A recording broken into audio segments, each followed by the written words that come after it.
Okay, I'll call a meeting to order. First off, my apologies. Our meeting that went just before that dragged on a little bit too long. I won't explain why, because I'm not allowed to, but it wasn't my fault. There we go.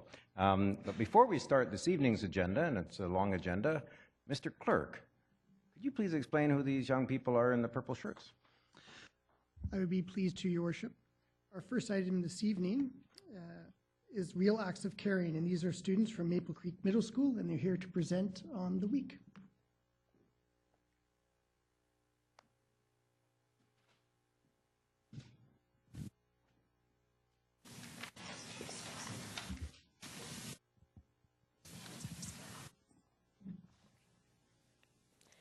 Hi, my name is Sarah, and one real act of caring that I've done is go to the elderly home and gave hugs, treats, and sang for everyone there. Hi, my name is Heather, and a real act of caring I'm looking forward to doing is taking flowers to elderly homes. Hi, my name is Olivia, and a real act of caring that I'm going to do is to take treats to the animal shelter and help out with my class. Hi, my name is Emily, and a real act of caring that I have done is to buy drinks for customers at Starbucks. Hi, my name is Carissa. A real act of caring that I am looking forward to doing is to go visit the elderly home and bring flowers and goods. Hi, my name is Jade, and something that I did for RAC was cut my hair and donate it to cancer. Hi, my name is Mihiro, and a real act of caring I have done is went to Starbucks and bought coffee to strangers. Hi, my name is Jason, and this year I helped out at an animal shelter. Hi, my name is Alina, and a real act of caring that I have done was going to the animal shelter and playing with the animals. Hi, my name is Dorsa, and a real act of caring that I have done was going carol singing and giving out cookies. Hi, my name's Roxana, and a real act of caring that I've done is cutting off 9 inches of my hair and donating it to someone that lost their hair due to cancer. We used to look identical until my generous sister cut her hair and donated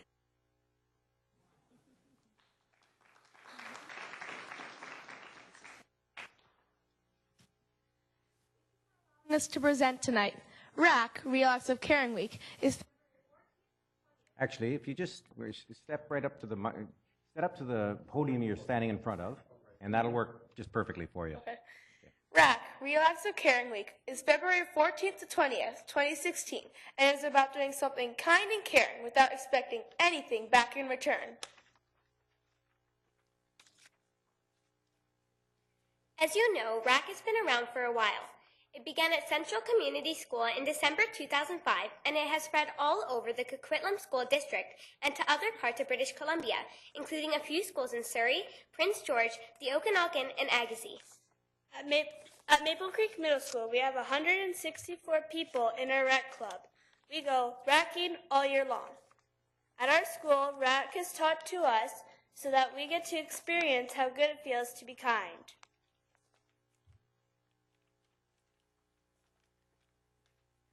RAC promotes leadership, builds self-esteem, and expands on school connectedness.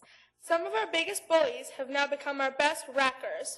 RAC has taught us how to make others feel happy and how we can feel good inside too. A win-win situation. What is special about this year, though, is that this will be the 10th year anniversary of RAC, and we have decided that we would like to spread RAC to every school district in British Columbia. We have already designed our annual poster, and we are sending it to all schools.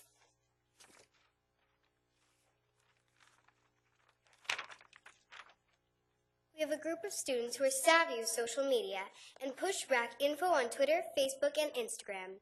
And RAC students have also been presenting about RAC over the years, including on Global News and Canada AM.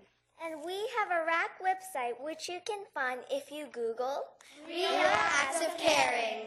Check it out. It has just been updated and looks great. We also have a RAC steering committee, which is made up of parents, teachers, students, and former students. We meet once a month in the evenings, and we make important decisions about how to promote RAC, Real Acts of Caring. This year, a provincial proclamation is being passed, which recognizes Rack Week.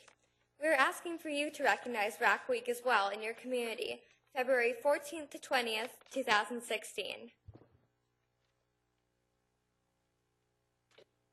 Thank you for allowing us to present tonight on something we feel so passionate about. And now, we are going to rack you!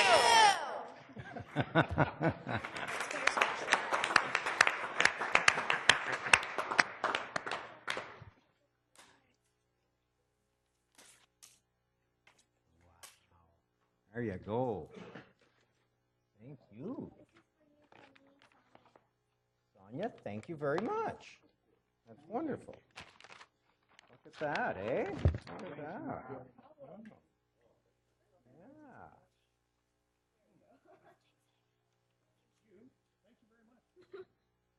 Pretty cool. Oh no, not cupcakes. Oh boy, look at that. Oh, thank you very much. Thank you. You're going to get one in a minute. Okay, pretty cool. Oh boy. We know where to go for social media savviness. Yes, exactly. Oh, wonderful. There we go. I'm going to.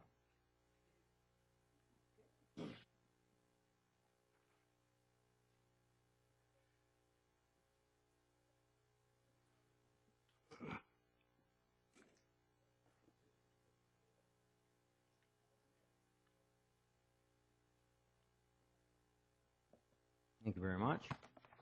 I've got tissues down at that end. There we go.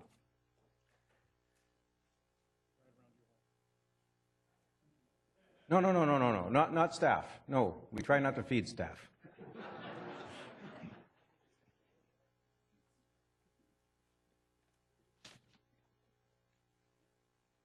Do you have any questions for us? Well, I will begin with wow, that's absolutely amazing. I truly appreciate this every year. You have so many teachers in our school district are wonderful, wonderful teachers, and you have a wonderful, wonderful teacher. You have, I'm sure, many. But the lessons you're learning today, I hope they change your lives and make for a really great life as you grow older. Thank you very much for coming out here. And I, on behalf of council, I'm going to thank you in a special way in just a minute because I've been signaled that Councillor O'Neill wants to say something. Yes, thank you very much. I just wanted to let you know that several years ago, some of your fellow students came here for the annual rack, and they gave all of us a little wooden token. Maple Creek Middle School, pay it forward, pass it on, random acts of kindness. Well, I actually haven't passed this on. I've kept it in my drawer here, and every time I open it up, it reminds me and brings a smile to my face about this wonderful event that you people do every year, and it inspires me to try to conduct random acts of kindness myself. I'm not always successful.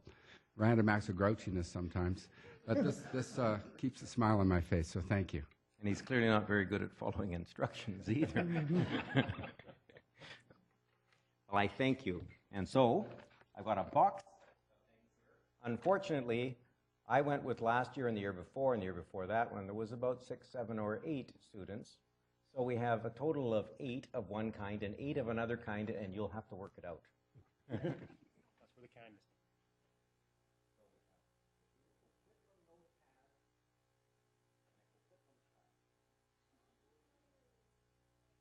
Thank you.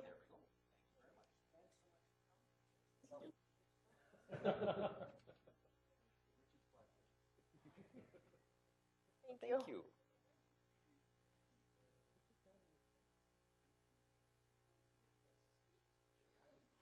You got it together. Thank you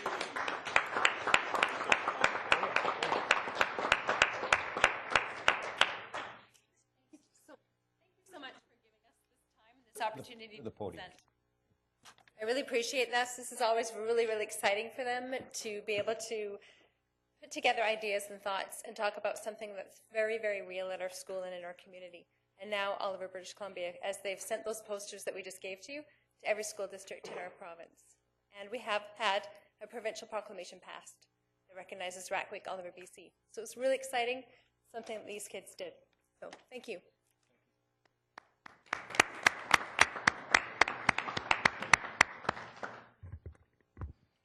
I've never been comfortable with the phrase, Your Worship.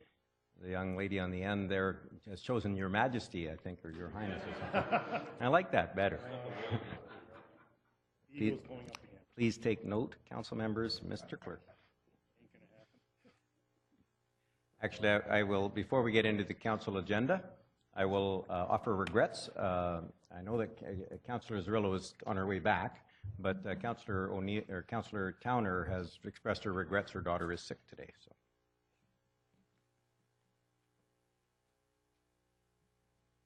Mr. Clerk. Thank you, Your Worship. Item 2 is the minutes of the public hearing held on Monday, January 18th. Recommendation to approve. Moved by Councillor Asmundson, second by Councillor Morrison. All in favor? Opposed? Carried unanimously.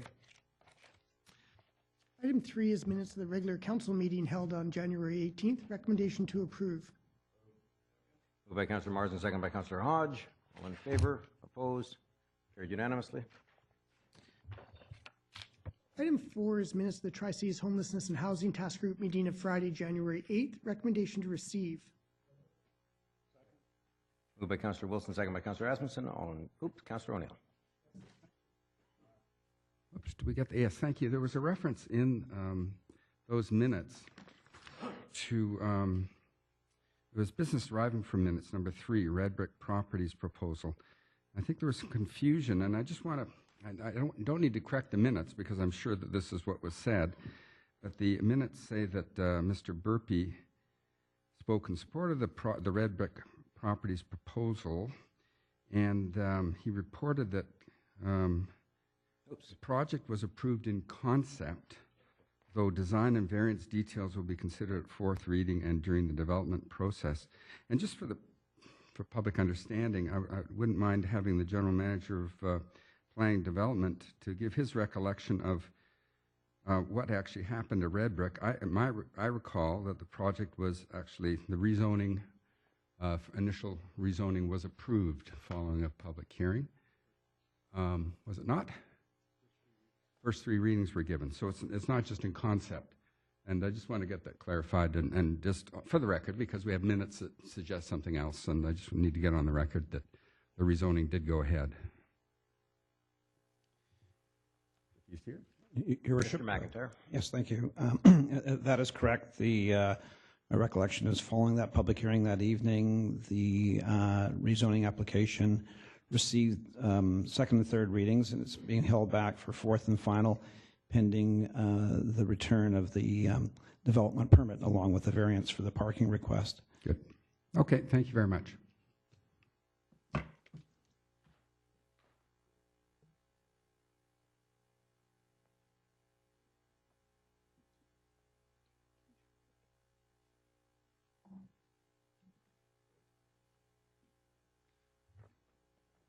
Next item, item 5, concerns minutes, the Coquitlam 125. Sorry, we haven't voted on the last. Sorry? No, you are correct. Sorry. Yep. So the motion is the minutes of the Tri-City Homelessness and Housing Task Group. All in favor? Opposed? Carried unanimously. Mr. Clerk. Thank you. Moving on to item 5. It's the minutes of the Coquitlam 125th Anniversary Steering Task Force meeting of Tuesday, January 12th. Recommendation to receive. Moved by Councillor Wilson, second by Councillor Hodge. All in favor? Opposed? Carried unanimously.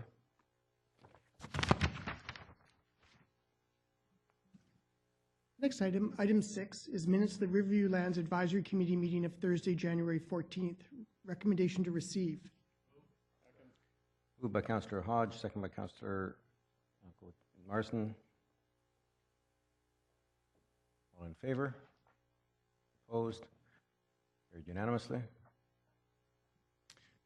Item of business arising out of that committee's meeting concerns its review of public consultation, and the committee's recommendation is that the report of the Burke Mountain Naturalists entitled Analysis of Public Feedback on Renewing Riverview Web-Based Survey be circulated to Council for their information. Moved by Councillor Hodge, second by Councillor Marsden, although it's a little late. All in favor? Opposed? Carried unanimously. document. Next item of business concerns BC Housing's A Vision for Renewing Riverview. Committee's recommendations that Council send a letter seeking clarification from BC Housing regarding the issues identified by the Riverview Lands Advisory Committee as captured in the minutes of their meeting of January 14th.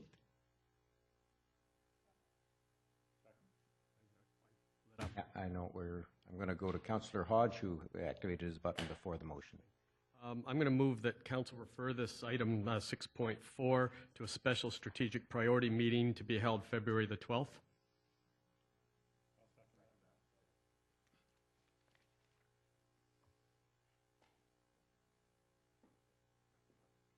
Moved by Councillor Hodge, second by Councillor Asmundson to refer. Thank you, Worship. I believe we had discussed that that meeting would take place on February 9th. Sorry, February 9th? I'll move February 9th, sorry. Sorry, I didn't hear you the first time. Was it February 9th? February 9th? Okay, we'll go with February 9th. Okay, and then just to confirm that will be a public meeting and open to the public then. I can confirm that the meeting will be scheduled for 1 p.m. and will take place here in Chambers and will be webcast. Okay. The motion is to refer to February 9th here in Council Chambers. All in favor? Opposed? Carried unanimously.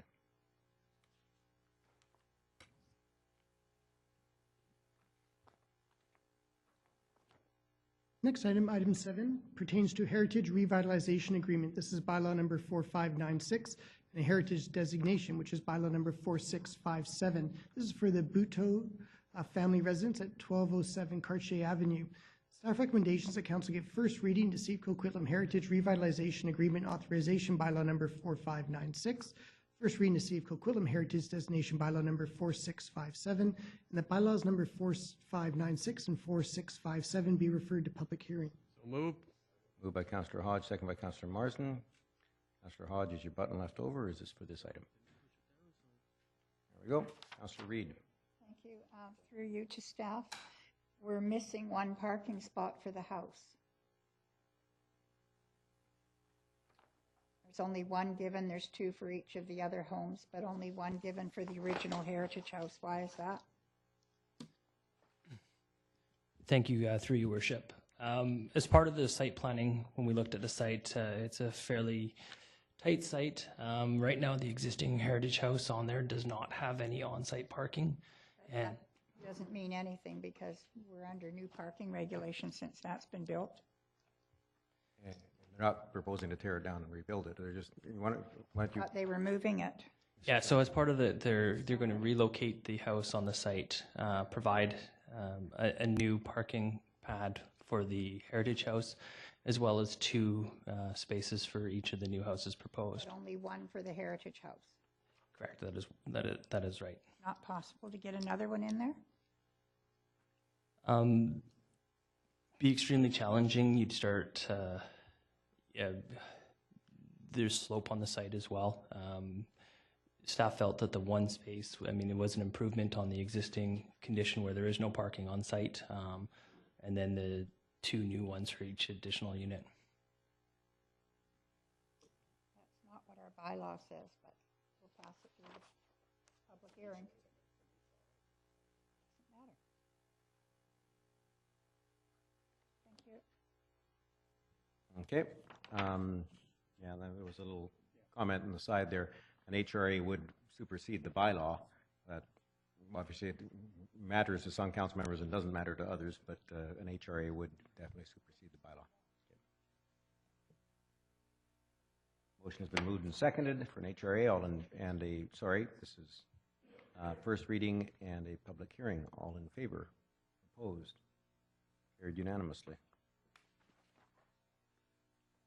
Item 8 is a zoning amendment bylaw number 4648 for a proposed subdivision 1155 Charland Avenue. Staff recommendations that Council give first reading to see if Coquitlam zoning amendment bylaw number 4648 and that bylaw number 4648 be referred to public hearing. Moved by Councillor O'Neill, second by Councillor Marsden. Councillor Asmundson. Thank you. Through to staff. The commercials off of Austin on that, for my memory, that the laneway in behind the commercial and abutting this residential development is going to be wider than a standard laneway to allow for greater traffic movement servicing the commercial. And I just want to double check. I remember a couple of years ago that we had changed the standard in there to a wider standard to allow two-way traffic. Is that correct? I just wanted to clarify it in my head. Thank you. Yes, through the chair. This is designated as a primary access lane, and it will be widened to 8 meters at an ultimate standard.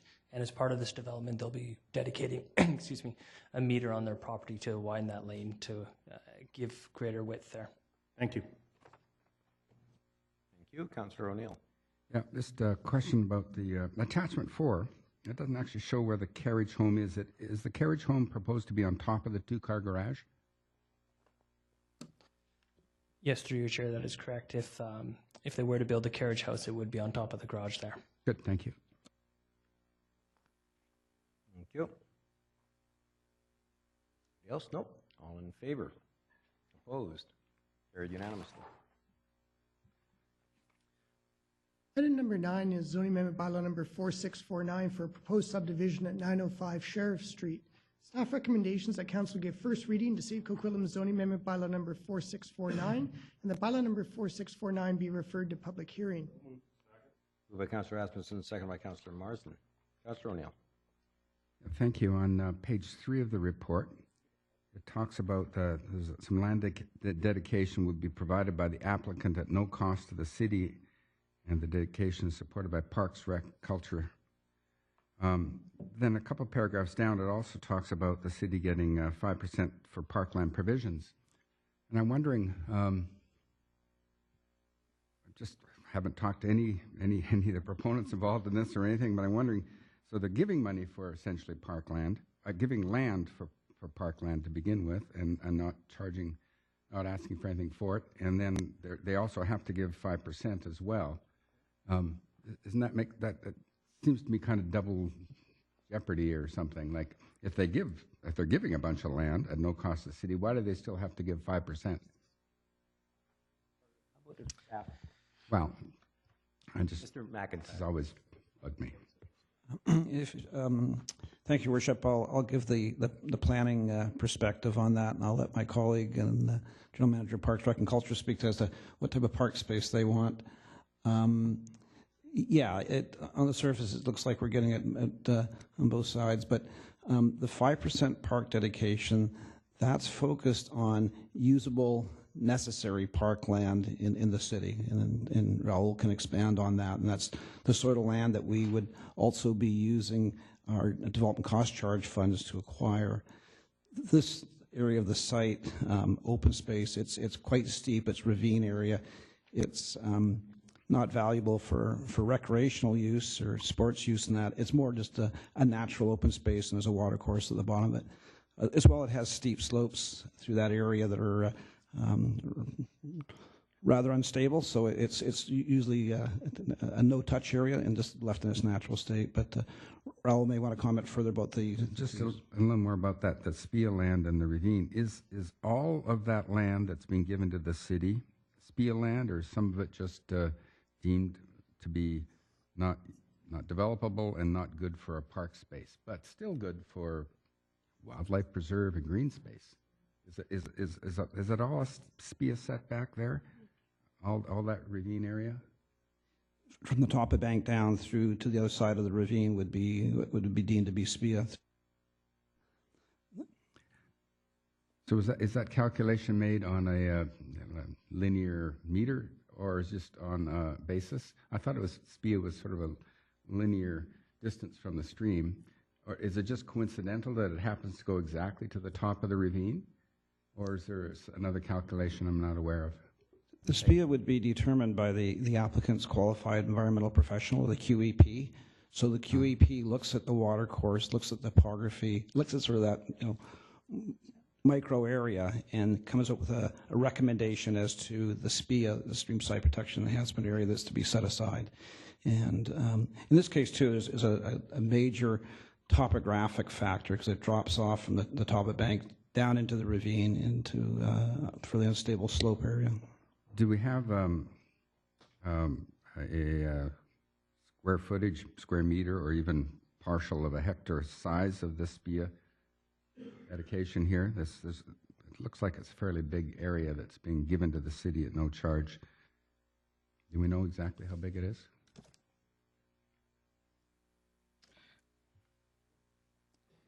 Through your worship, we'd need to take that away and have a look at that. It's obviously, just eyeballing it, it's maybe 2/3 of the property. Yeah. I think the property is... So he's giving away 2/3 of his property because of the rules that we have, that we're sort of forced to have.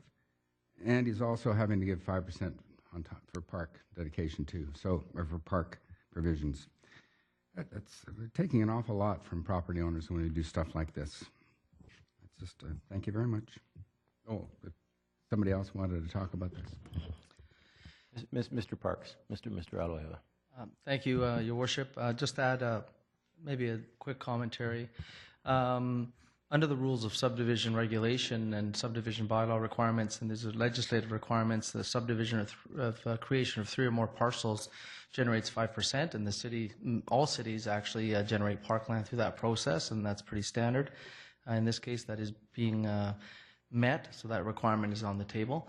The city could effectively require that entire area to be left under private ownership with a covenant on it, and the owner would have to maintain it. So quite often what the city does is actually offsets that. They get the dedicated area, we maintain it, and we protect the slope of the slope areas for drainage purposes as well as for land stability. So there's actually a win on both sides, but the city does take an ownership role in that way. Thank you, that's a good explanation. Actually, you weren't here at the time, but I had almost exactly the same comments, I think probably 8 years ago, just off Glenbrook, where the property was 1/10 up on the top of the flats, and then the rest of it was an entire ravine. And we left, as I recall, we left the ravine in the hands of the private owner, and I was arguing that, well, perhaps we should take it as park. At the time, Parks opted not to because of the liabilities associated with owning that piece of land that could be used for nothing other than nature preserve or whatever. And the owner would get no value out of it. The Parks Department is the only one that would get value out of a ravine, so we ought not to buy it. And then the discussion comes up as to what percentage of the 5%, what percentage of the land is the 5% calculated on, and that was going to be my question. So perhaps staff could explain that the 5%, is it 5% of the site, or is it 5% of the usable portion of the site, or is it 5% of the aggregate property value, in this case, since we're taking the cash of the site, including the unusable portions? That was a question. Okay, Mr. Aloha. Yes, typically, if you take just a normal developable property with absolutely no encumbrances, the 5% of the land is equivalent to 5% of the value. Okay? Anytime when there's encumbrances on the property, such as a ravine area, that is undervalued below the regular market value per square foot. So it would actually be 5% of the value of the property. In cash and lieu, typically with areas that are undevelopable as being low value. That's the way that it's typically calculated. Yeah, so in this case, if the entire property is worth $10 and that $10 is concentrated on the developable side, it's 5% of the $10 value of the whole property. Okay. Thank you. Councillor Marsden, twice. That was my question. There you go. You and Mike. And the motion is first reading in the public hearing. All in favor? Opposed? Carried unanimously.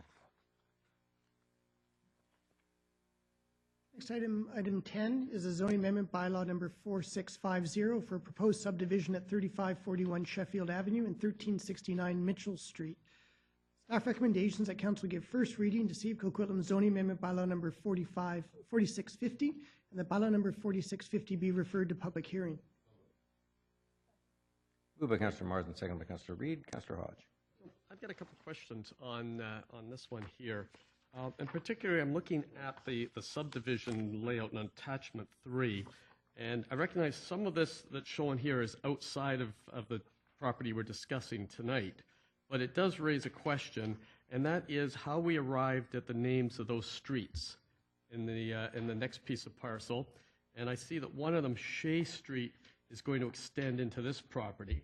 And I don't think we'll get an answer tonight, but and just from reviewing the council's policy and procedures for street naming, I would just like to, maybe when this comes to public hearing, find out how we arrived at those names and what are the proposed names for the streets that are in this subdivision that currently don't have names on them. And so if we could have that information. But it says here that the developers will choose names that are encouraged to consider names with Coquitlam Pioneer names. If they can't find one, they will provide another name that's something to do, it's appropriate to the neighborhood, and that the rationale for the proposed names would be included with the application. So I'm sure there's a record from the previous application as to the meaning of these names and where they came from. So I'd like that information at public hearing, please. Thank you. Councilor O'Neill. Yes, thank you. I just wanted to confirm something about the roadway width. On page 2, but the middle of the page, many of these lots will be accessed from local roads, 17.4 meter wide right-of-way, having an 8.5 meter wide pavement width. That pavement width, now there was talk about how we, as we develop more Burke Mountain, and need to get it right regarding street widths and on-street parking and things like that, and the on-street parking question is answered on page 3. This street width is now like the standard width that I would have, let's say, in Eagle Ridge on Steeple Drive where I live. It's back to being that wide because I know in the first part of development in Burke Mountain there were experiments with narrower streets and things like that people generally agree didn't work out. I just want to confirm that the 17.4 is that full width for this type of street for local road.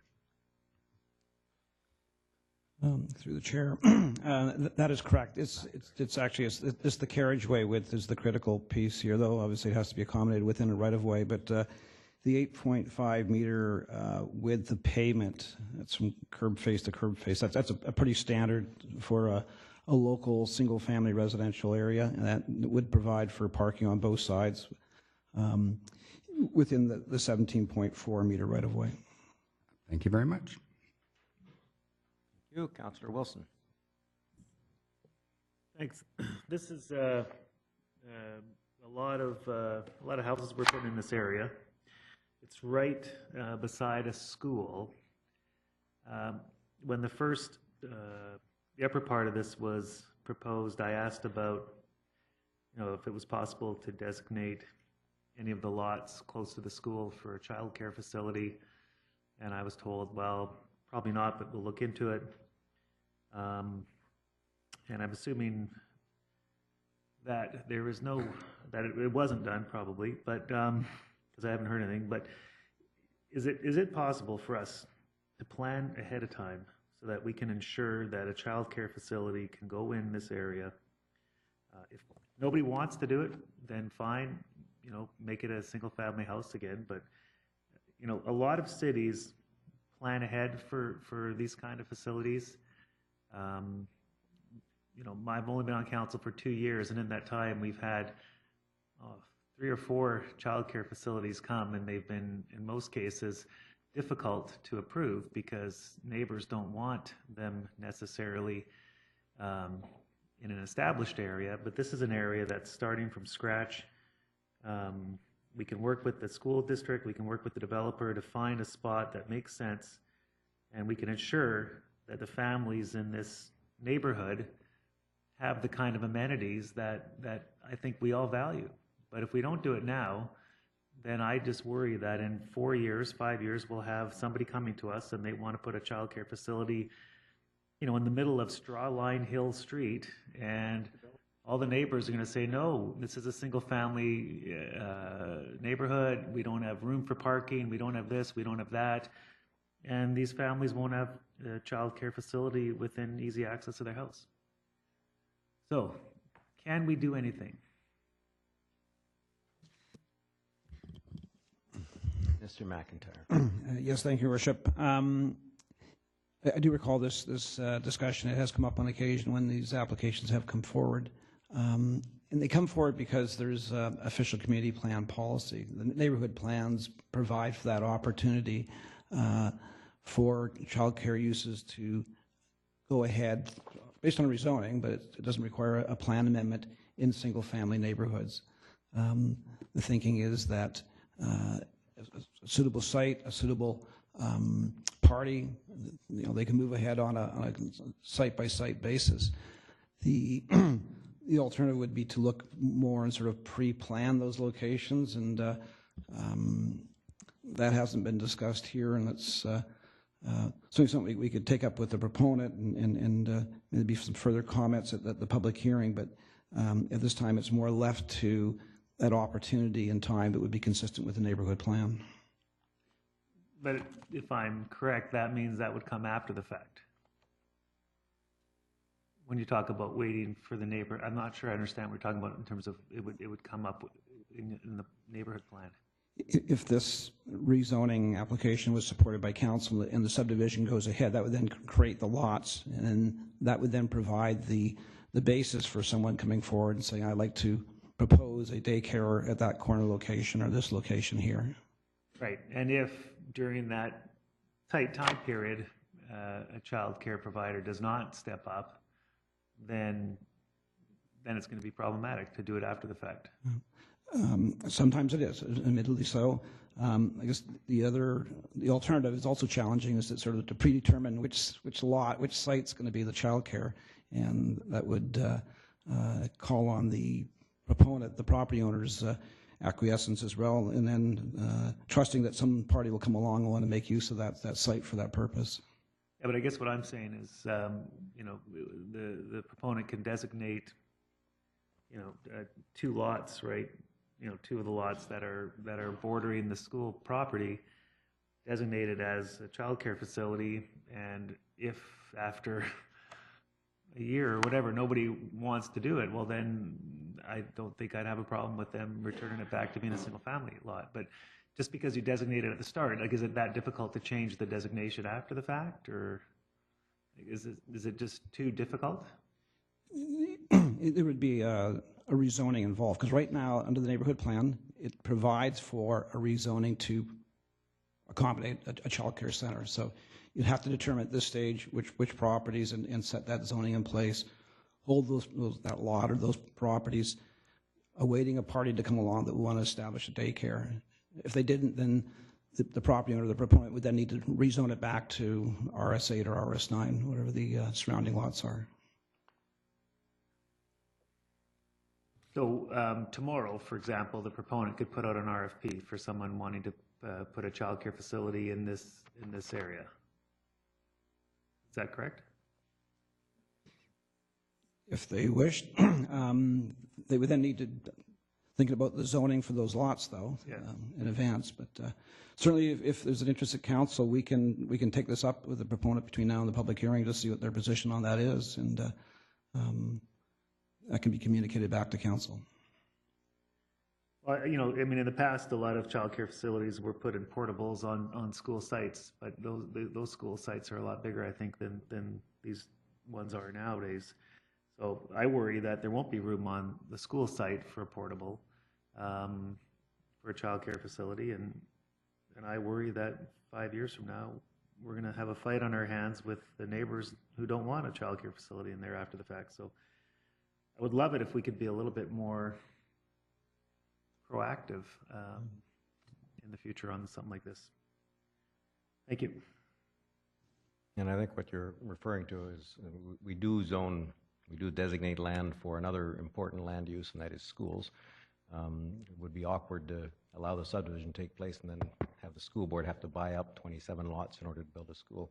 I would agree with you that finding space in these residential neighborhoods for childcare facilities and doing so in advance of the marketing of the rest of the properties is a good proactive step. This developer actually has done that in a couple of instances, this particular landowner, and it's worth talking to them again about looking at, in particular, at a pretty odd-shaped lot off that 20-meter road down near the bottom, but finding an appropriate solution on site before we start marketing the homes actually makes the homes potentially worth more as well, saying that's where the daycare goes. So I think it's worth talking to the developer about that, and I'll add my voice to that suggestion that we have a chat with the developer prior to the public hearing. Councillor Hodge. Yeah, I would agree. I was looking at the one just up on Sheffield here, right up in the top corner, just on the northeast corner of the school, and there's an odd-shaped one with a big frontage, and I could just see pull-ins and things in that for that. So I definitely like the idea. We've talked about that in the past. My question, however, is the lower road, which is at this point just marked a 20-meter road, and it looks like it's coming in as a cul-de-sac into the future elementary school. I'm presuming that's not going to be a cul-de-sac. Is that anticipated to be the entrance into the school? Because surely we wouldn't have a cul-de-sac next to a school, or is that going to be one giant turnaround?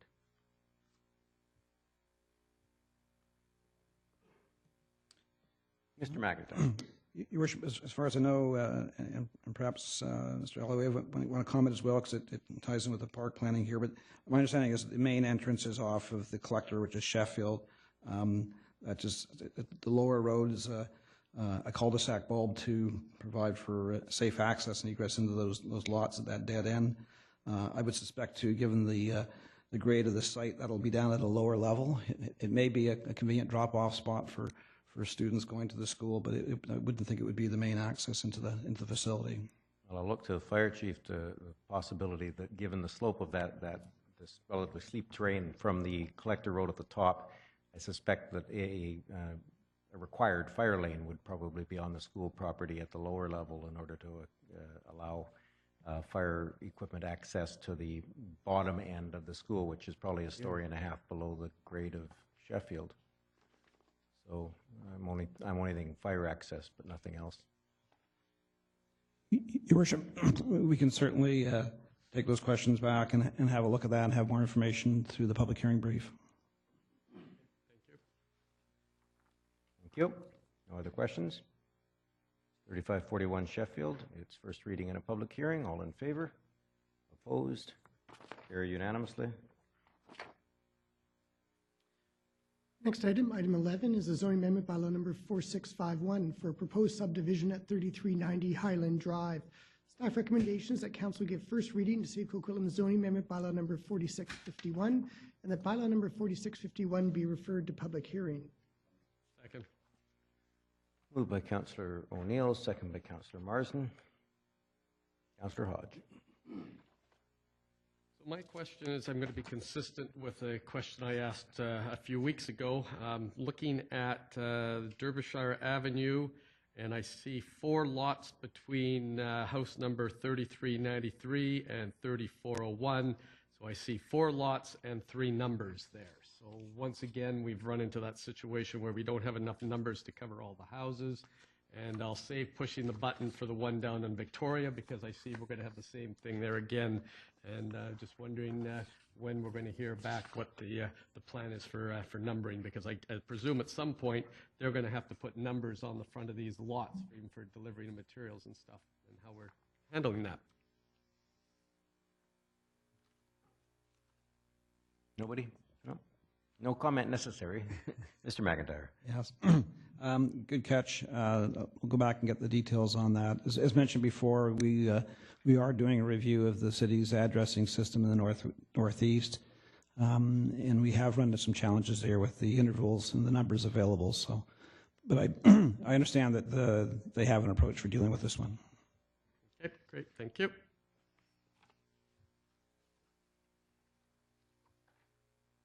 Thank you for setting that alarm to let us know when it was almost 8 o'clock. Councillor O'Neill. Yeah, thank you very much. Page 2 of the report says, due to the presence of a non-fish bearing ditch along the north side of Highland Drive, et cetera, et cetera. I just want some clarification. So do you know why the non-fish bearing ditch hasn't been covered in or covered over, and the road, be it its prescribed width instead of being narrowed because of a non-fish bearing ditch? Is there some provision to protect non-fish bearing ditches? I know there are provisions to protect fish bearing ditches or potentially fish bearing ditches, but I'm not sure about this one, so I'm a little confused about, is there special status for a non-fish bearing ditch, or are we allowed to culvert them and then have roads that are proper width? And is this just an historic glitch of some sort? Any? What? It's a nutrient-bearing ditch. Yeah, it bears nutrients. Your Worship, if I You could. sound like a heretic. I mean, a disbeliever. Okay, well, we'll get the official explanation here. Okay. Sorry. Mr. Jarvie. No, Mr. McIntyre. That's correct, Your Worship. It is upstream of where it's actually fish-bearing. It's fish habitat or supportive environment.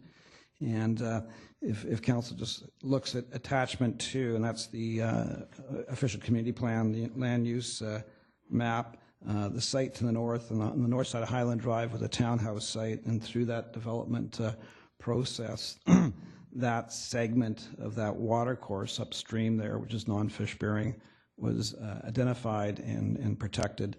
And my recollection is as it approaches Highland, it sort of runs parallel, and it might even be in a portion in the road allowance to maximize the open length, and then it goes into a culvert through there. So that's the pinch point that's causing the problem along the roadway there. So once it goes into the culvert, presumably, oh, I'm not going to presume anything here, actually. So it remains in a culvert until it emerges somewhere down the slope into a fish-bearing stream. Where is that? How far down the slope is it, and what stream is it? You know? Yeah. The whole point is how important is this little bit of a ditch that we have to keep daylighted, because it's got a little bit of potential nutrient for a stream that's going to be that immediately goes underground and in a culvert for how many hundreds of meters? I don't know. Yeah. Your Worship, this one, I believe that it's culverted out to Coast Meridian, and there's a fair stretch of Coast Meridian where the channel is open. And if council may recall that with the road project that's gone ahead there was some particular challenges in maximizing the length of the open channel along that roadway. In terms of the water course, I believe it's Hyde Creek, but I could be mistaken. Maybe it's one of the upper tributaries of Hyde Creek or Watkins. Thank you, Councillor. Okay, we must be an incredibly wealthy society to be able to afford little things like this to inconvenience ourselves, and I don't know. Anyway, I think it's kind of an amazing thing that we do. That's all I'll say. Amazing. Thank you. Yeah, right. Thank you. I remember when I was first elected to council, and we had the long debates over fish-bearing stream, non-fish-bearing stream, and we had several issues where the referral of a non-fish-bearing ditch was made to the Coast Guard in one instance, because at one point it had to go underneath David Avenue in a culvert, and the Coast Guard needed to approve it because it wouldn't be high enough to float a vessel. Yeah, I'm not saying this is always important, but it is always required. Somebody else, 3390 Highland, first reading and a public hearing. All in favor? Opposed? Carried unanimously. Item 12 is zoning amendment bylaw number 4647 for a proposed subdivision at 3411 Victoria Drive. Staff recommendation is that council give first reading to City of Coquitlam zoning amendment bylaw number 4647 and the bylaw number 4647 be referred to public hearing. Moved by Councillor Asmundson, second by Councillor Hodge. All in favor? Opposed? Carried unanimously. So item 13 is second, third, and fourth and final readings to Heritage Revitalization Agreement bylaw number 4626 and Heritage Designation bylaw number 4627. This is for a 3-lot subdivision and heritage restoration of Edward Davies House at 1154 Rochester Avenue. Staff recommendations that council give second, third, and fourth and final readings to City of Coquitlam Heritage Revitalization Agreement Authorization bylaw number 4626. And second, third, and fourth and final readings to City of Coquitlam Heritage Designation bylaw number 4627. Moved by Councillor Asmundson, seconded by Councillor Marsden. Both prematurely and at the correct moment. All in favor? Opposed? Carried unanimously. I won't say anything else. Item 14 is a proposed highway dedication cancellation application adjacent to city and school district lands at 3438, 3450, 3451, 3460, 3461, and 3468 Queenston Avenue. This is bylaw number 4653. Staff recommendations that council give first, second, and third readings to City of Coquitlam Highway Dedication Cancellation Bylaw number 4653, and that bylaw number 4653 be advertised in accordance with the community charter. Moved by Councillor Marsden, second by Councillor Asmussen. All in favor? Opposed? Carried unanimously. Item 15 pertains to 2015 eligible school sites proposal from School District number 43. Staff recommendations that council accept the 2015 eligible school site proposal submitted by School District number 43. Moved by Councillor Hawes, second by Councillor O'Neill. Councillor Wilson. Thank you. I have a bunch of questions about this because it just want to make sure we have enough schools for the students. We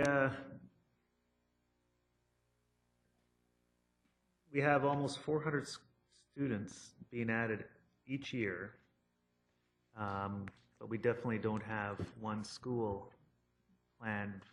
new school planned each year. So of those 400 students that are being added, is there a corresponding offset of maybe a couple hundred that we're losing?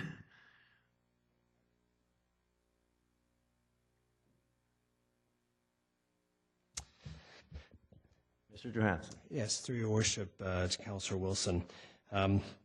Yeah, taking a look at the spreadsheet and the total number of SD 43 eligible students, and then the number that's in that chart with the new schools, does look like a disconnect. But we took a look at the numbers, and out of the 3,936 students that are coming forward through growth, 2,216 of those can be accommodated through existing school facilities, and then the 1,720 remainder of that 3,900 is what goes into the school needs, the new sites. Okay, and maybe this is the thing that I didn't really consider, was how much capacity we have right now. Because my other question was, we have on average 280 units a year of single detached homes in Coquitlam. I'm assuming a lot of those will have basement suites, and yet the yield is only an average of 140 students per year. So we have 280 units of single family houses that most likely will have at least one child in them. Probably at least half of them will have suites that might have another child, yet the yield is only 140 students per year, if I read it correctly.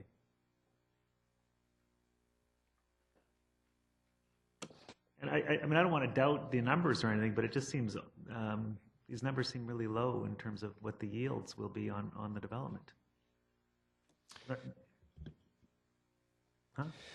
Mr. Johansson. Yes, through to Councillor Wilson. Again, with the analysis of the spreadsheet, we did discuss that with SD 43 to delve in deeper into the yield ratios that were used. And those are based on the enrollment records that they have for the past few years in each respective municipality. So, for example, the yield ratio that they have there for Coquitlam is what they typically use to predict the amount of students coming forward. And in each municipality, you see there's a little bit of a difference there. Is that based on new single-family houses or on existing single-family houses that they're using? It's based on, in each municipality, in terms of the amount of single-family homes and the amount of students that they are getting out of the single-family homes. That's a historical pattern, so they use that to forecast. So existing single-family homes. But and then they cross-reference it with growth. Sure, but my point is, okay, you look at a place like Burke Mountain. My experience is it seems like mostly families that are moving into Burke Mountain, not necessarily retired people buying a new single-family detached house in an area like that. So all of this new growth, the new housing, isn't that traditionally mostly families? Whereas, yes, in the older parts of the city where there's existing houses that, yeah, you have a lot of retired people?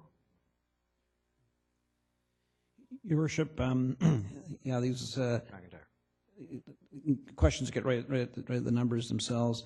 As Carl described, it's a rolling average. They look at what the generation is out of different housing types by elementary and secondary and that. And so they monitor those numbers annually, so they're fairly current. But you're right. It's taking single family right across the community. I know in the past, a number of years ago, we had questions about the student generation coming out of some of the multifamily. You look at the city center, and we were sure that they do track that, and they have been, and those numbers have been going up over time to reflect the incoming population. It's more younger households with children living in those types of units. So they track the numbers. They don't want to be short themselves, and that's what their analysis points to. I'm going to step in here for a second, if I could, and ask you to activate Councillor Reid's microphone. Councillor Reid canvassed this issue at some length at the recent School District 43 City School Board Liaison Committee meeting last week. And Councillor Reid. So I as well, when they were bringing out the new schools and how many they would need, asked them how they exactly did this. And they do go on enrollment records. And then they follow those students through from kindergarten into grade 12 and see, where they fall off and where the middle schools. And they have a formula for the peaks and valleys based on history, on how many people move around and how many go right through school. So they have flow-through charts that tell them. I also was interested in addressing all the new product we have up there, because years ago, a townhouse, they maybe would have counted one child or something. Now that's where the young families are buying, so you're going to get more than one child usually out of a townhouse. So they were taking that into consideration as well this year. And basement suites, the same thing. So they take all the numbers, but I was quite impressed actually by the way they did it, because they don't just go on their own notes. They check with all kinds of folks, like the post office, the Canada Revenue, which will tell them how many people are living and how many kids, and they do quite an extensive process. So I was satisfied that they were doing a really good job on this. Well, that's great, because in reading it, I was thinking, wow, I would never have thought that those numbers would be so low, but I'm happy to hear that. Well, maybe if we get some cold winters, we'll have lots more babies in the next 4 or 5 years. But actually, we just need a couple of days of power outage again. A couple of days of power outages, right. But the townhouses are the new kid on the block. We've always had houses and basement suites, but most of the townhouses now are the housing for the young families that used to buy the homes. So that's where the change comes, and they've taken that into consideration. Great, thank you. There was also an element of net new in that for some of what we classify as a new home construction, it's replacing an existing home, and sometimes an existing home with a suite on the southwest side of Coquitlam, obviously not in the northeast as much. But so clearly, even though they still constitute a housing start from our perspective, they don't constitute a household start. We don't have creation of a new household. It's simply a household in a bigger home, or sometimes an extra household in the basement. Right. So it all is meant to even out. I'm not sure it does. And finally, there's an element of our new home construction that might not be using the public school system. Yeah, no, I understand that. That's a factor as well. But Councillor Reid, when you were talking about the multifamily, I was interested in the high-rise, and in 4 years, the anticipation is about 3,200 units of high-rise, yet only 231 students out of 3,200 units. Now, again, I recognize a lot of those are one-bedroom and they're singles. There's or lots non-couples. of studios. That's the problem. If you look at the sorry. Sorry, we'll finish your sentence. Yeah, just so you have 3,200 units and you only yield 231 students. Again, it just seemed low. But if they know what they're doing and they have these models and The models are accurate. I'll accept that. Any further comment, Councillor Reid? No, I just wanted to make them happy. Finally. He never tries to make me happy. Yeah. Thank you. Thank you. Councillor Reid was next. She's done. There you go. Councillor Hodge. So my understanding is that this is about designating land, right? And securing sites, or not designating them, but securing sites or getting an idea of site inventory, not classroom inventory, correct? That's correct. This is about acquiring land assets, and it's consistent with School Board 43's selection of school sites. Presumably, if there's too many classrooms, then they sort of say, okay, we're going to need another school site. So to Councillor Wilson's point, I agree, the numbers seem low, but I guess the wiggle room comes into the size of the school. So instead of, if the school is here and the population goes up, then instead of building a 16-room school, they build a 20-room school. So that there's some capacity within the site to tailor make it. Of course, we always hope that they will build the school to the right size and that we don't end up with a new school with portables on it, but that's a school board issue and a funding issue and something that's beyond what we do here. But in terms of designating schools, it's based on where they expect the growth to be based on the numbers that we give them. So what I'm happy to see is in this report here, it recognizes that of the 4 schools that are listed here, 3 of them are actually on Burke Mountain, which is Riverwalk, Partington, and Marigold, which makes sense because that's the area where we don't have existing schools with capacity to build on. The other thing is that I noticed in the report that once a piece of property is officially owned by the school district, it comes off the list. So that although there's not a school listed for the middle school and the secondary school, that doesn't mean that they're not being planned at the school board level. It just means that that land is already on the map, and so therefore it comes off of the list. So there are pieces of land up there designated for schools, but they don't show on this chart because they're already owned. However, I do have one question on this and one concern, and that's on the high rises, because while I think they've probably at least got the right number and the right locations on Burke, I do wonder about the growth in the Coquitlam area where we are going to see more high rises, and I think that trends are changing and that we're going to see families in high rises more than we've seen in the past. And that's an area that concerns me because we don't have large areas of lands where we can build new schools, and I would worry about the capacity within the existing areas should we find that more people choose to live in higher buildings than they're currently doing that. Yes, through your worship to Councillor Hodge. Johansson. Yes, as a part of the, for example, the Coquitlam-Lougheed neighborhood plan, we have School District 43 representative, a principal on the public advisory group, and that has been, they're very well aware of the coming amount of new units that have been approved and those that are to come with SkyTrain. And they have existing land assets there that they believe are able to be redeveloped and intensified over time.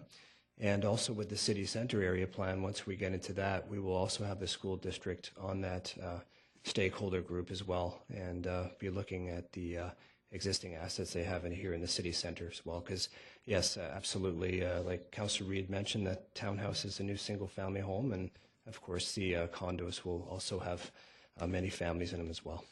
Good, thank you. I had one more question, and you answered it once, but I couldn't find the number you used, Mr. Johansson. The 3936, which is the estimated new School District 43 students at the bottom of one of the pages that doesn't have a number. Schedule A, second page of it, is offset by a 1,700 number, which was existing spaces, existing unused spaces. Where does that number come from? I couldn't find it in the report. Yeah, so we have that number there, the 3,936 students that are come out of new development. And on the next table in Schedule B, it shows 1,720 new seats for those 4 new sites. So the balance, which is 2,216, is accommodated by the existing facilities and sites in School District 43. Except that the 4 sites on Schedule B don't include the 2 that Councillor Hodge just referred to, for example. Smiling Creek Elementary isn't there. So that's in the 2,200 or in the 17? Yes, that's the assumption. Okay, so we're not counting the students that are going to be gained in the period of this report. The 430 aren't included in this number because they're already they've been removed as either from existing empty spaces or existing planned development that's underway. Okay. And do we know what the number is net of the new buildings? And you're not going to know, and you'll get back to me. Okay, we'll be fine. Seeing no other questions, the question is the eligible school sites proposal. All in favor? Opposed? Carried unanimously.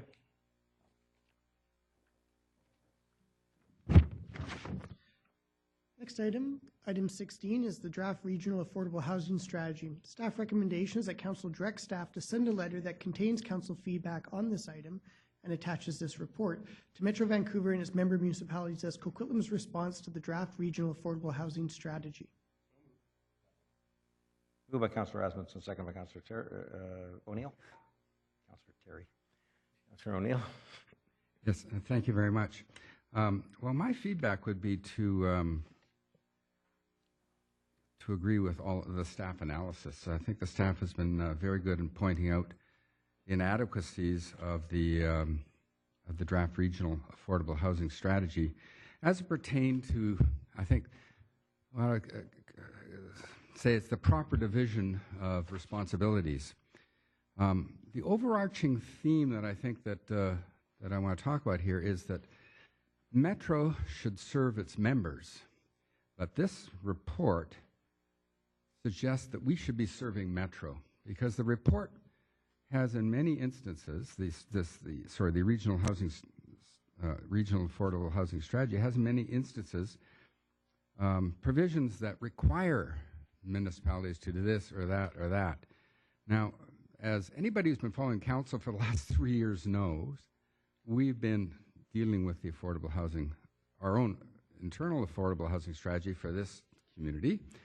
And we have talked long about this and in great depth about what's best for our community. And we've reached an agreement on a draft strategy. And then here comes Metro and saying, well, there's a lot of places that they have a report that agrees, coincides with, parallels, the sort of things that we've reached, the decisions we've reached. But then there's other stuff in there that we have not agreed to. We've discarded as too expensive or impractical or are not in our jurisdiction. And yet, time and time again in the Metro report, there's language that suggests that Metro thinks that it can require us to do these things. Now, oh boy, I'm about to go into my radio voice here. It must mean I'm getting worked up. Well, first we must take a commercial break. That's right. We're a creature of the province. We are not a creature of Metro Vancouver. And I'm going to repeat my initial point here that Metro primarily exists to coordinate important things between the communities, and it exists to serve the communities in our best interests. It does not exist to require us to do certain things, provisions that we've already discussed and rejected, and said, no, we are not going to be doing this. So when anywhere in this plan where Metro says that municipalities will do this and be required to do this and be required to do that, I think we have to reject and we have to tell them that. And I think staff has gone through and identified all of these things, and I agree with the staff report. So I don't know if we have to specify all these things. I can't find any corrections or additions to it. I think it's a good staff report. I have a couple of specific questions, though, and that is one, attachment 1 talks about comments on the draft regional affordable housing strategy will be accepted up until January 29th of this year. We've missed that deadline. That was just extended by 2 weeks. We had initially thought that they would still accept our comments, albeit 2 days late. We just couldn't get it here any quicker. Yes. But they did formally extend it by 2 weeks just last Friday. Oh, good. Thank you very much. That's good. That's my initial concern. My second concern is the process that brought this draft regional affordable housing strategy to this point, and what sort of representation the city was getting on A, the housing committee, and B, on the board itself from our Metro Vancouver representatives. I recall that Richard Stewart was the chair of the housing committee when this was in going through, and then of course it must have come to the board for adoption as a draft. So I want to know if at what stages were our representatives telling either the committee or the board as a whole that this stuff would not fly in Coquitlam because we've already dealt with it and we've already rejected it, or this stuff would fly in Coquitlam? And at what stage did our representatives speak up about the requirements, the language talking about requirements, and was there any pushback on that? So I don't have to compel anybody to answer my questions, but I'm curious to know from the mayor and anybody else who served on Metro what sort of pushback there was on this stuff. And if there wasn't any, and it's going to come now and it'll get there eventually, they'll hear from us, but I'm really surprised that it got through Metro at this stage. And did everybody else on, I mean, I can't believe that so many other municipalities would sort of say, okay, fine, you know, no big deal. And I hope everybody across Metro Vancouver, every council who's getting this is saying, well, wait a minute, you can't require us to do this sort of stuff. No way. You serve us, we don't serve you. Anyway, okay. I'd like an answer from anybody who wants to answer. But I can't compel. But and you don't have to compel. I will explain as I have explained in front of this council repeatedly and in front of Metro to anyone who's been listening. So that's a couple of people maybe. My opposition to a number of these things, for example, Metro can't require us to do anything with affordable housing. So for them to put into a document something that says municipalities shall do, purchase land, or municipalities shall do anything related to that, that's way ultra vires. It doesn't allow, the legislation doesn't allow them to do it, and so they could even pass something, and it's not, from my perspective, it doesn't impose a duty on us to do it. And I have said all along that I have severe reservations. For example, you've heard me say it here, and I've said it there, that the concept of rental replacement, if it only applies to rental, is absolutely a penalty for having built rental 40 years ago, and it doesn't impose any kind of duty upon any other landowners in the area to provide some other rental. I've said it before you, to the point where I believe you asked me to stop saying it so often. Not me. It might not have been you. Oh, no.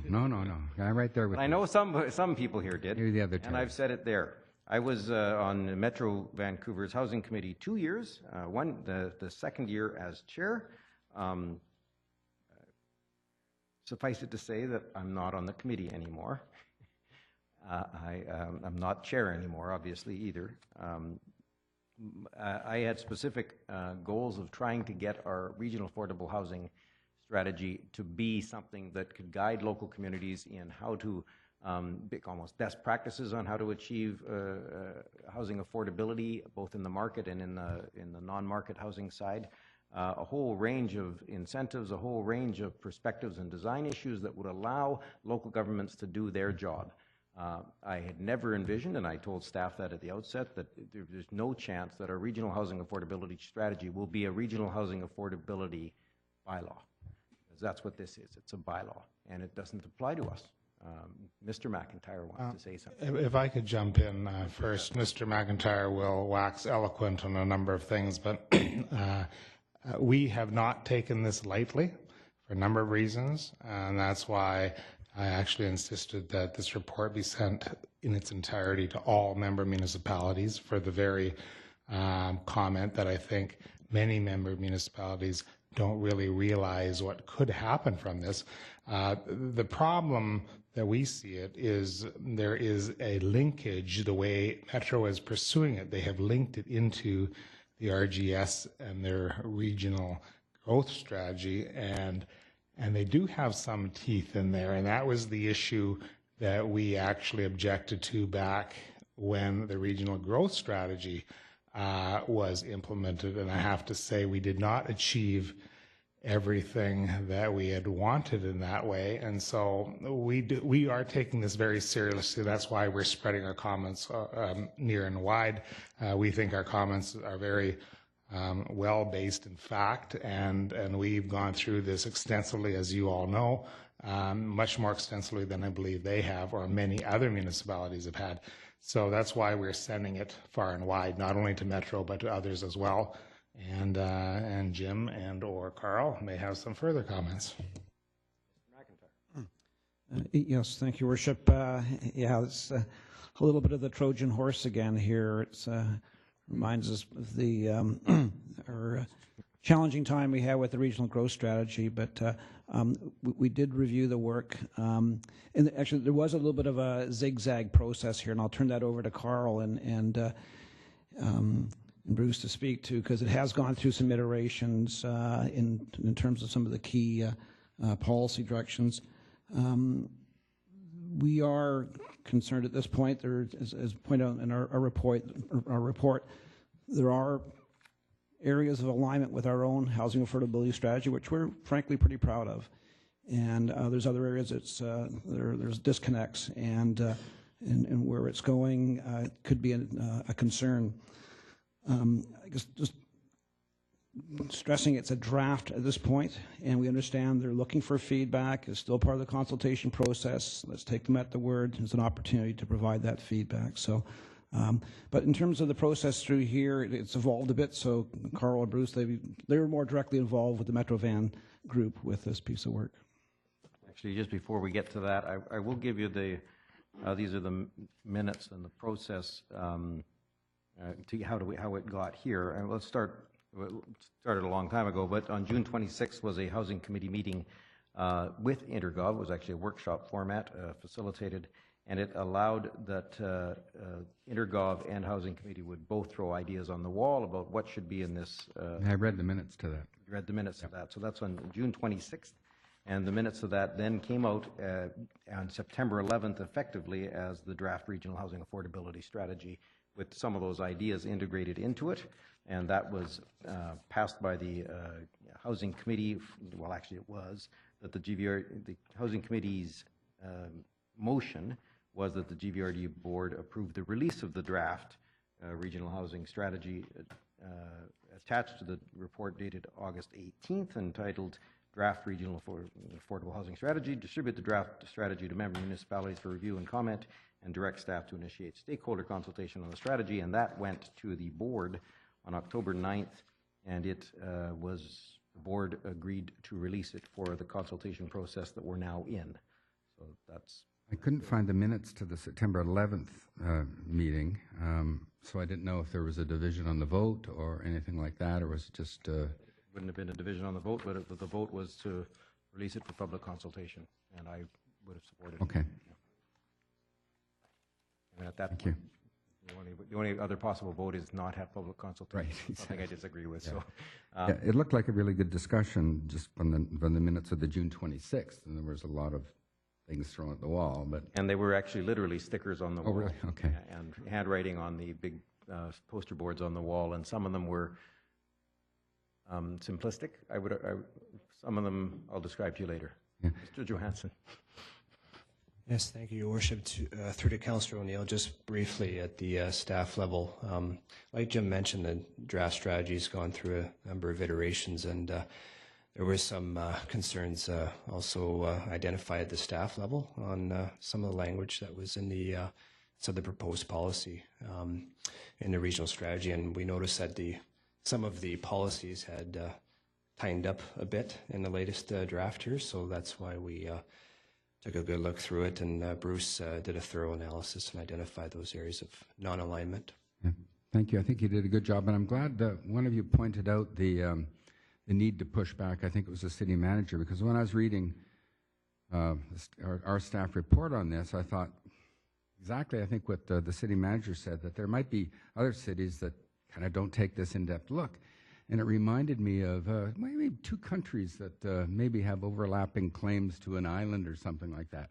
And if one country decides to, put a few flags on that island and build a little hut and maybe an airstrip, and if the other country doesn't push back, before you know it, that first country owns that island. And that there seems to be a little bit of territorial imperialism going on here as well. And so I think it is important for us not only to push back, but to, as you're doing, let the other municipalities know the stakes that are on the table here. So thank you for all that. Territorial imperialism. Councillor Marsden. Thank you. I read through this and I shared a number of Councillor O'Neill's concerns on it because I think our staff have done a great job with landing on a affordable housing strategy that the council was able to embrace in a framework and come up with 10 action items. So I fully support the report and your recommendations going back. Not to go through every single one, but again, we emphatically were against this one-for-one replacement in terms of tying the hands of current apartment owners and saying that, forever that shall be an apartment. I think we agree that we want to be more broad than that. I note on page 6 of the report in strategy number 4 where it talks about municipalities acquiring lands to be held or airspace parcels. And I found it ironic that quite often at the civic level that we'll talk about complaining to senior governments downloading upon us, and here Metro is coming out and saying, let us take care of it until you get your act together. You can't complain about downloading and say, let us take care of something that really, in all honesty, in a large part is in your purview, not ours. The report itself, I do note in section 1.3 in their report, it does speak to the Metro 2040 implementation guidelines, what works. And from a staff perspective, I'm just curious, were there any conflicts included between what we have and what they're proposing? And again, not necessarily an answer for tonight because it's a rather technical piece, but perhaps you could come back to us and just again in that 2040, any conflicts with where we landed? I liked on the next page, page 7, where it's talking about celebrating that 3,700 units are created, which is great, 75% of the goal during 90% of the timeline. Not a lot of businesses celebrate falling short of the target. But I guess that's the spin we wanted to put on this. I think they're certainly acknowledge that there is more work to be done. I've made a comment before with regards to the income level that's used in all the calculations and saying it's 30% of the income in qualifying. CMHC many years ago has stretched out to 32% in qualifying people for home ownership. And many of the underwriters will look at their total debt loads at the 44%. Again, looking at the total costs of housing, the total costs of transportation, getting yourself back and forth to work. So I think going forward, that's an area they really should be starting to look at and talking about the transportation costs and the entire package in terms of percentage of income. Their first goal and item N, promote family-friendly housing. We seem to be supportive of that, but the way they've written this, it would indicate that we want to dictate what percentage of homes have how many bedrooms. And I don't believe that we want to put the resources into our planning department that are necessary to do that in-depth analysis in terms of ongoing on what the market needs. Again, I think that's what the developers are there for, to identify where the needs are and what's going to sell. So again, just pieces I'm throwing out there, I think that we can strengthen our concerns with what they've got coming back. The one item that jumped out at me more than any other on page 27, goal 3, item K, explore making available for relocating tenants of redeveloping nonprofit and purpose-built market rental projects rental housing from within MVHC's existing portfolio of market rental units. And it concerns me that we talk about an affordable housing shortage and not having enough, but we're going to put down here that we're just going to relocate people into the existing portfolio. Well, that implies there's vacancies in the existing portfolio. So either they're vacant and we can relocate people, or they're not. Okay, so I think, again, just dealing with the reality of the situation. And the one item that was, perhaps I can get an answer on tonight, in Appendix 1 on page 38, it speaks to Coquitlam needing about 3,700 units for low and low to moderate incomes. And I believe our report said 6,000. And perhaps through the chair, if Mr. Irvin or somebody can comment to that. Mr. Irvin. I think it's a definitional issue. We weren't using the same definitions of affordability that the Metro Vancouver report does, and I think you've already highlighted why. Okay, all right. I thank you. Again, good report from our staff. I want to commend you again on the work you've done to get us to this point, and ensure that our response back to Metro needs to be quite firm in terms of, you know what, we're comfortable where we've landed, and we're comfortable that there will be the uptake from the development community to build the product that's needed. Thank you. Okay, Councillor Wilson. Thank you. Actually, on this, my impression of this housing affordability strategy, I have a similar feeling as Councillor O'Neill, believe it or not. Okay. On one aspect. We're going to take a short recess. Hell is not frozen over, but Hello, yeah, I was a little bit frustrated with the fact that it was always, you know, municipalities will and, you know, shall and all that sort of thing, and I don't think it's great to be telling us that we have to do certain things. So on that, I'll agree.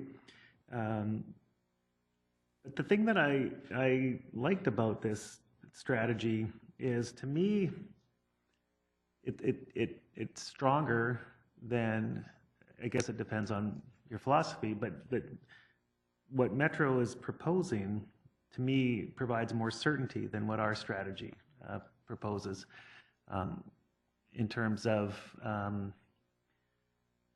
you know, well, telling cities, but I'm going to say encouraging cities to actually own land on transit corridors. When it talks about inclusionary zoning, that ensures that subsidized units will get built as market condos get built. A rental replacement policy rather than encouragement. And I totally understand the philosophy behind, you know, not having a rental replacement policy. But I just don't know how effective we're going to be through encouragement. Although I'm very pleased to see that nowadays more developers are building rental. It's just going to be very, very difficult to get it to a price point that the people that are losing their low-cost rental housing will be able to afford. So I to some extent, I understand why we push back definitely on, you know, don't tell us that we have to do certain things. I can understand why we push back because it's inconsistent with some of our strategy. But I might not be surprised at this, but I kind of like it, that it's a little bit more deliberate in what it's asking us to do. And I agree with Councillor Marsden, but there actually is a spot in there. I didn't write down the address, the page number, but it talks about a lot of this is geared towards renter households with income less than $50,000 a year that spend an average of 67% of gross household income on housing and transportation. So they are looking at housing and transportation because I totally agree with you. That's a huge issue. And that's why I agree with, you know, the encouragement of owning land on transit corridors, and we've talked about that in the past. So, you know, I understand why we're doing this, but I guess want to be on record of saying that I don't have as much of a problem with what they're asking us to do.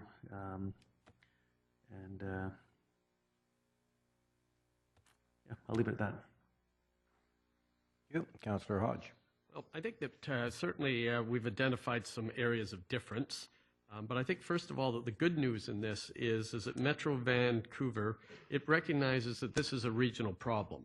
And I think that's the good news, because we've said this all along, that we can't solve the housing issue on our own. And so they're at least taking the approach that there has to be a regional solution to this, or at least, communities have to work together. Now, Coquitlam, as the report says, Coquitlam has taken a different approach to what we do here. We follow more of an incentive-based approach, and we're not as heavy on the regulation as, say, some other communities are. And I think we intentionally went that way, that we recognize that there are some things that we can do, and we take more of a softer approach to it. I'm one of the things that I do like about the Metro approach here, but they've talked about, is the same as what Councillor Wilson mentioned, and that's the concept of trying to put affordable housing near where there's frequent transit. And through our whole affordable housing discussions for those 3 years that we discussed it, I continually talked about affordable living. In other words, housing is your biggest expense, but transportation is your second biggest expense. And encouraging growth where we're putting transit corridors to make it so that people can live in areas where they don't necessarily have that second burden of having their cars and transportation needs. I think that's a good target for everybody to look. And with Metro Vancouver doing the regional planning and regional growth, I think it's important that we continue to look at areas where we're going to have transit and seek those areas out for increased density. And with that, also to make sure that we're putting affordable living in there, or in this case, housing affordability has to be one of those factors. So I think staff has got it right here in their comments. They've identified the areas where we agree. And we support them in those areas. And they've identified some areas where I think they're good goals. I too am troubled by some of the references of will do and force and that sort of thing. And I certainly think that some wording changes will be in order. Some of these suggestions may not be practical. Some of them are going to be out of line with our ability to do it at the regional level. And when this comes back to Metro after consultation, as one of the directors of Metro, I'm certainly going to be looking at the comments, and I'm not going to support it in its present form. So I think that we're going to see some changes before it comes back to Metro. Thank you. Thank you. I did answer Councillor O'Neill's questions earlier, but I did have a couple of additional comments. All the way through this process, I'm actually quite pleased with a large portion of the draft regional affordable housing strategy. They did approach it from a different perspective. Theirs is affordable housing, and ours is housing affordability. And so, I'm still a little bit frustrated that theirs didn't focus more on the 95% of the market, 95% of housing that is market housing, but instead focused on the non-market. We had long discussions in the course of this with staff at Metro. I did, rather, I won't say we, about, for example, those sites where the developer is proposing a market rental component. He doesn't really want to build it because he can't make it fly, and we know of some sites like that. And I asked Metro Vancouver staff if we could give you a site for free, transfer all the density onto on the market side, create some non-market density that's exempt from that, and give it to Metro Vancouver. What would you do? And he said, well, we wouldn't accept it for free unless you also gave us the right to sell some of the density. And I said, well, we've already transferred all the density off the site. We're giving you density just for market rental, but even then it wasn't going to fly from Metro Vancouver's perspective. In other words, it was still not possible economically within their model to build if the dirt was zero. And I still had trouble understanding how that could be for them, even though I recognize land economics and I recognize the challenges of building affordable rental housing in this market. I do want to see a whole bunch of what they've laid out in their report, their plan, come to fruition. I think it's a relatively good plan, and you remove the words must or shall or will and replace it with may, or it should be encouraged to, something like that, and I think that you're 90% of the way there. In the end, we have different strategies, and I had never suggested that Metro Vancouver should, and Councillor O'Neill said it quite eloquently, that Metro Vancouver should dictate to other municipalities how they approach the issue. I'm pretty confident that our approach to this issue is sound and will yield really good results for our residents. Metro Vancouver's role in housing is peripheral, and some might suggest that even their current role isn't with mandate. But I support the letter that we're sending back to them. I will support the report or the draft affordable housing strategy when it comes back, assuming that they are making the amendments necessary. And I'll be talking to my colleagues around the Metro table, as I know Councillor Hodge will as well, to make sure they understand the implications of giving so much of our little power over to Metro Vancouver to dictate to us what we shall do with our taxpayers' dollars, because it doesn't. Some of those shalls includes Coquitlam shall spend its dollars in the following way, and I don't know that I was elected to hand over authority over our budget to Metro Vancouver. Seeing none others. The question is, sending a letter with council's feedback. All in favor? Opposed? Motion carries unanimously.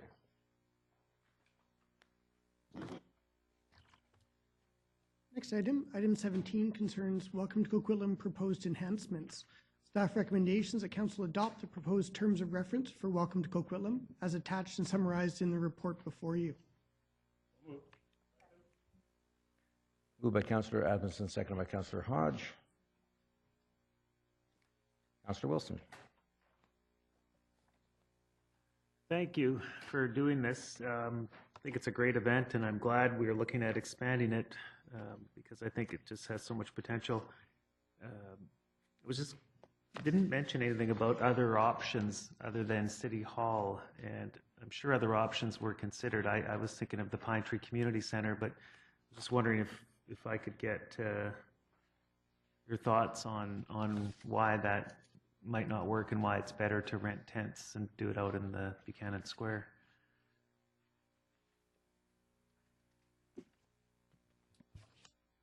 Your Worship, to Councillor Wilson.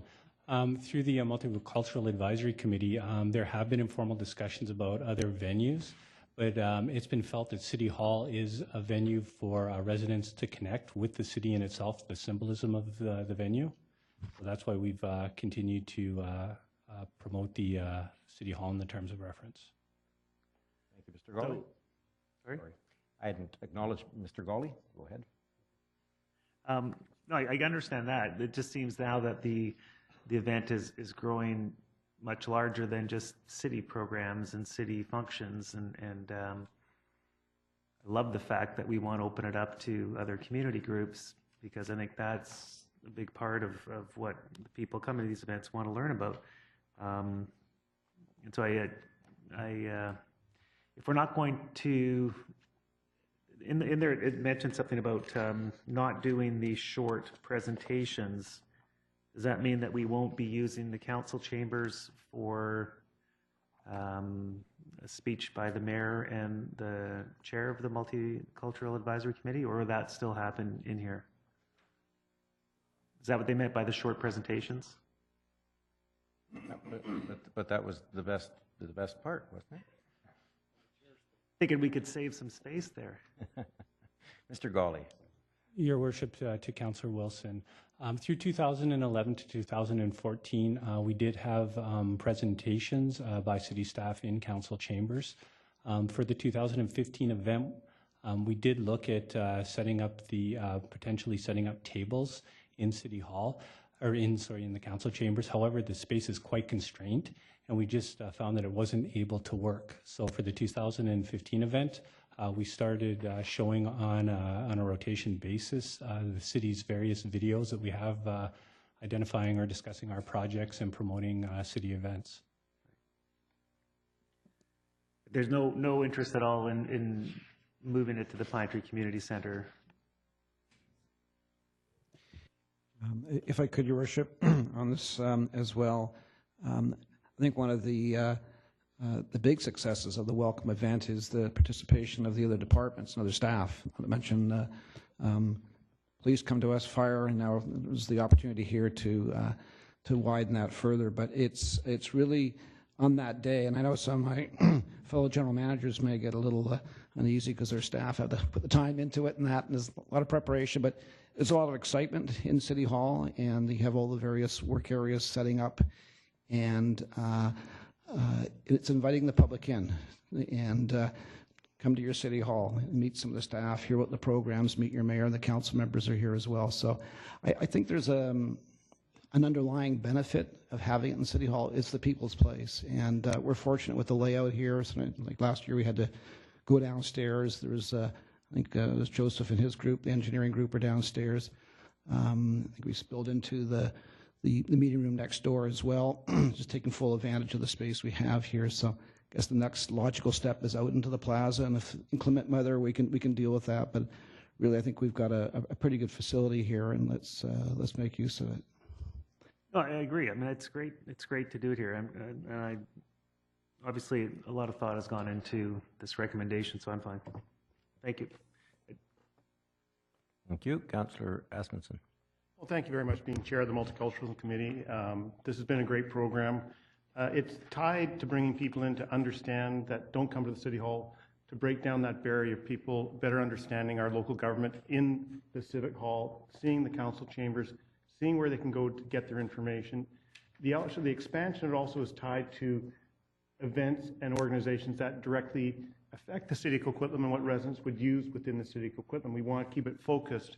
The original Welcome to Coquitlam event was strictly based around city programs, city departments, city issues, and what the committee is really trying to work hard on. It started out, the Welcome to event, about the Bhutanese. It expanded that to welcoming newcomers in here, but the committee has really been wanting and pushing harder for all Coquitlam residents to come down here and understand how their civic government operates, what the services are, and how they can access those services.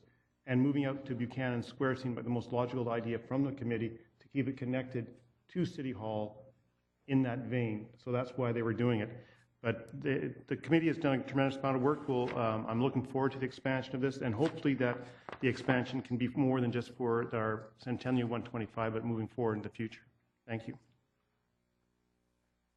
Thank you very much. And I want to concur that this event had a very small beginning back in the Bhutanese days, 2009, and it's grown tremendously and been enormously successful and emulated as well. I'd like to see it. I like these enhancements. I'd actually contemplated whether it's possible to do a mini version of this in the coming month or two, depending on the dates of arrivals of, assuming we get a significant Syrian refugee arrival in February and March. And I also wondered if it's possible that we contemplate, and I'll just put it to staff, contemplate asking that city vehicles and those of us with parking spaces downstairs could perhaps relocate our cars for that one day and allow more public parking, because that does become an issue when we've got 500 or 1,000 residents coming in to try to have a look at City Hall, and they're perhaps less familiar with the local parking lots than we might be. But I think this is such a tremendous success. It's a nice problem to have, and we hear so many positive comments from so many people that there may come a time when we end up doing this and we do this multiple times in multiple languages. For example, doing one in March, this coming March, for the Arabic-speaking community because of that Syrian population. Let's see whether that's something we contemplate, but this is a great report, and I look forward to it. Okay. The question is the proposed enhancements. All in favor? Opposed? Carried unanimously. Your Worship, that's the last formal item on this agenda. Okay. Before we do adjournment, today's February 1st. That means tomorrow is February 2nd, which is it's something. If Council could quit interrupting me, please. It's something that implies that things would come over and over and over again, and there's two kinds of things that happens. One of them, of course, is Groundhog Day, and the other one is by-elections. There's a by-election tomorrow, so those of you who are eligible to vote, please get out and vote. That's the Coquitlam Burke Mountain provincial by-election, and tomorrow is Groundhog Day, so we'll find out other things, whether other things happen over and over again. Now a motion to adjourn. Moved by Councillor Asmundson, seconded by Councillor Hodge to adjourn. All in favor, opposed, carried unanimously. Now, question period on tonight's agenda. Up to 15 minutes of questions. Are there any questions from tonight's audience on tonight's agenda? Any questions at all from tonight's audience on tonight's agenda? Any questions at all? Any questions? Any questions? Nope. Thank you all for coming.